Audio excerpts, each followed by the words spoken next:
Vincent Montet, bonjour. Vous êtes intervenu sur l'intelligence artificielle. Quel a été le temps fort de cette intervention ?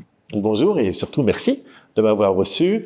Le temps fort, je ne vais pas prendre le temps de la présentation, je vais prendre le temps des questions-réponses avec la quarantaine de DIRCOM présents sur toute la chaîne de valeur de l'industrie de la santé.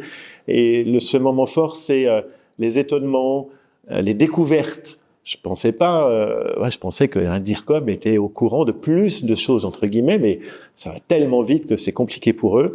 Et c'est aussi tout le débat qu'on a eu ensuite pour que va-t-il rester à l'être humain, qui a été un moment, je crois, assez fort. Alors effectivement, vous avez partagé énormément de choses avec nous. Quels seraient les 3 conseils que vous pourriez donner à ces DIRCOM pour appréhender l'intelligence artificielle dans leur métier ? Alors le premier, il est lié à la formation, à l'auto-formation. Beaucoup de DIRCOM restent dans la connaissance des salons. Je fais quelques conférences et puis je suis au courant. L'IA nécessite de mettre les mains dans le cambouis dedans, de se former, de suivre les bonnes personnes sur LinkedIn, d'organiser sa veille et puis de tester à titre personnel, pas que dans le travail, la puissance de l'IA pour en comprendre son utilité. Ensuite, deuxième conseil qui en découle, c'est notamment de lire un ouvrage, celui de Flavien Chervet, hyper prompt, qui est le manuel des questions, du dialogue avec ce nouveau compagnon que représente l'IA.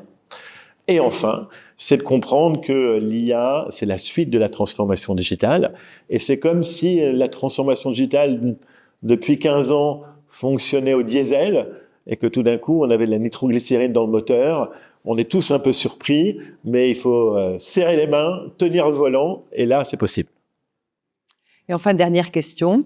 Est-ce que vous pourriez partager avec nous un mot qui commence par R, important pour vous ? Et donc, ce mot, ce serait R comme ? Réseau. Pas pour faire la démagogie avec R comme santé, mais parce que avec mes 25 ans d'expérience professionnelle, ce que je retiens, c'est l'interconnexion avec les gens. C'est mon réseau relationnel. Les boîtes, elles ont disparu, elles ont planté, elles m'ont viré, je suis allé ailleurs. Ce qui reste, c'est les liens humains. Ce que vous faites ici, mais ce qu'on fait tous, ceux qui ont compris, c'est qu'à un moment donné, qu'est-ce qui va rester ? Si l'intelligence n'est plus humaine, il reste quoi ? On peut rejoindre Edgar Morin ou Michel Serres sur l'intelligence émotionnelle, l'intelligence du cœur. C'est en tout cas autour du R ou du cœur avec le R final. Merci infiniment. Merci.